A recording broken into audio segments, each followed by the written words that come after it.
Bismillahirrahmanirrahim. Wassallallahu ala sayyidina Muhammad wa ala alihi washabihi wasallam. Assalamualaikum warahmatullahi wabarakatuh.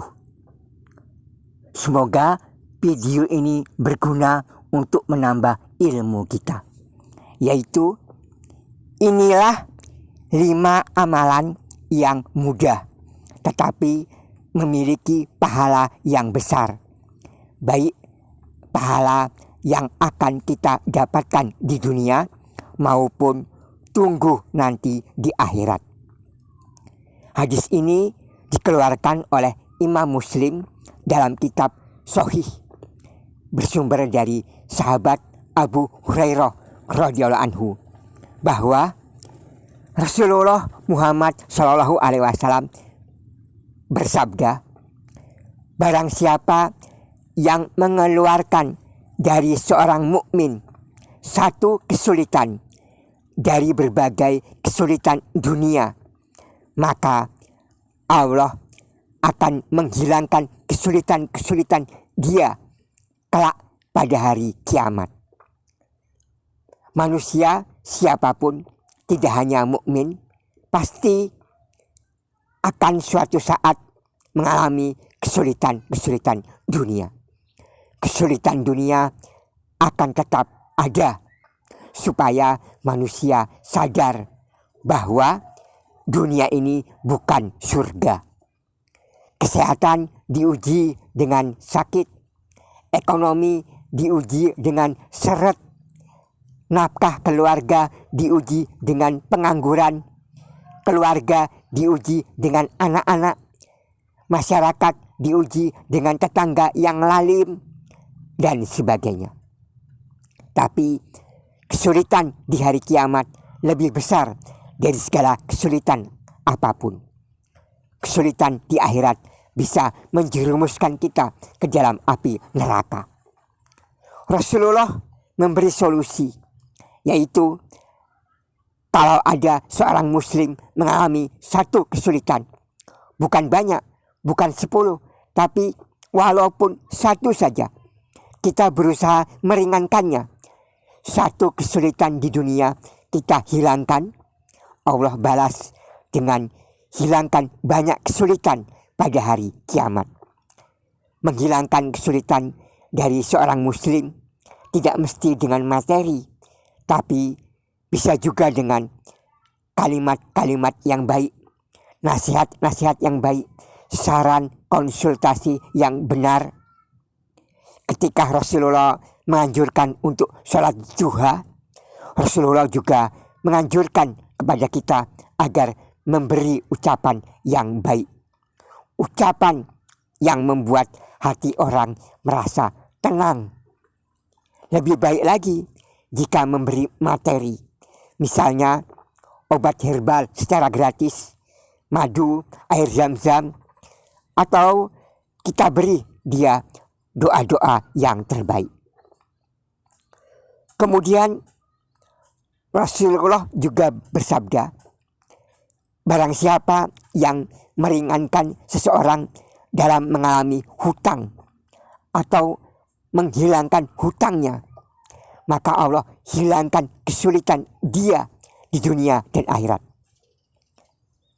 Terdapat keterangan bahwa bila di suatu masyarakat ada kebiasaan orang yang mengurang-urangi timbangan, maka Allah kirimkan ke masyarakat itu musim paceklik atau kemarau yang panjang atau krisis dalam hal keuangan, serta penguasa-penguasa yang zalim menyusahkan rakyat.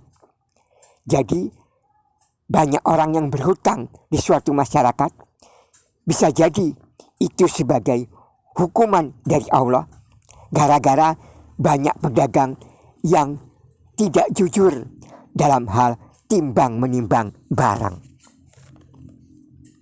Lalu siapa yang menutup aib seorang muslim di dunia, maka Allah menutup aibnya di akhirat.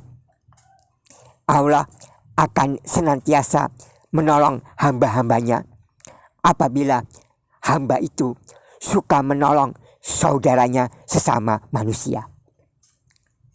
Kemudian, siapa yang berjalan di suatu jalan untuk mencari ilmu pengetahuan, baik sedikit atau banyak, terutama ilmu-ilmu syar'i, ilmu-ilmu tentang agama, maka Allah akan memudahkan jalannya menuju ke surga.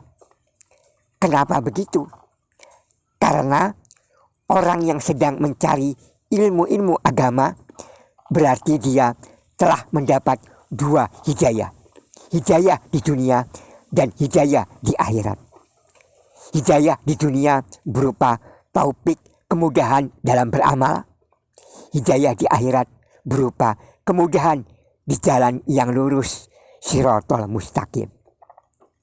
Lalu tidaklah satu kaum berkumpul di suatu majelis, berkumpul di rumah-rumah Allah atau di tempat-tempat lain yang di situ untuk mempelajari Al-Quran dan hadis, maka Allah menebarkan kepada mereka rahmat dan ketenangan lahir dan batin. Malaikat-malaikat pun mengepakkan sayapnya memohon ampunan kepada Allah buat orang-orang yang berkumpul itu. Dan Allah membangga-banggakan nama-nama orang-orang itu di hadapan para malaikat. Hadis ini ditutup dengan kalimat bahwa yang lambat amalnya tidak bisa dikejar nasabnya. Maksudnya, mulia itu bukan karena nasab anak keturunan siapa. Mulia itu adalah karena ilmunya atau karena niat untuk mencarinya, serta ketakwaan sebagai hasil dari pengetahuannya. Pengetahuan yang menghasilkan ketakwaan, akhlakul karimah. Jadi ada 5 amalan yang mudah tetapi memiliki pahala yang besar buat di dunia dan buat di akhirat. Yaitu pertama, orang yang memudahkan kesulitan seorang muslim. 2, orang yang memudahkan orang lain siapapun walaupun bukan muslim, memudahkannya orang yang terlilit hutang. 3, orang yang menutup aib seorang muslim. 4, orang yang berjalan untuk mencari ilmu agama, istilahnya menuntut ilmu agama.